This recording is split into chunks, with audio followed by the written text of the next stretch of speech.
எல்லா புகழும் நன்றியும் உனக்கே.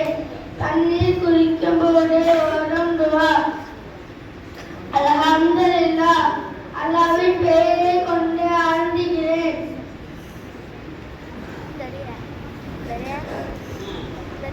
உஸ்தாவிடம் போது ஓடும் துவா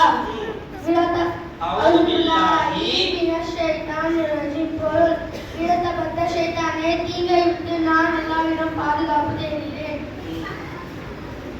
துன்பம் போது ஓடும் துவா அல்ஹம்துலில்லாஹ். அனைத்து புகழும் அல்லாஹ்வுக்கே. தும்மி கேட்டால் ஓடும் துவா அல்லாஹ் உங்களுக்கு கிருபை செய்வானாக. எழுதம் கல்வி என்று சொன்னவருக்கு ஓடும் துவா வெகுத்திக்கும் உள்ள அல்லாஹ் உங்களுக்கு நேர்வழி காட்டுவானாக. துக்கமான செய்தியை கேட்டால் ஓடும் துவா இன்னா லில்லாஹி வ இன்னா இலைஹி ராஜிஊன். நிச்சயமாக நாம் அல்லாஹ்வுக்காக இருக்கின்றோம், இன்னும் அவனின் நம் பக்கமே மீளக்கூடியவர்களாக இருக்கின்றோம். அஸ்ஸலாமு அலைக்கும் வரஹ்மத்துல்லாஹி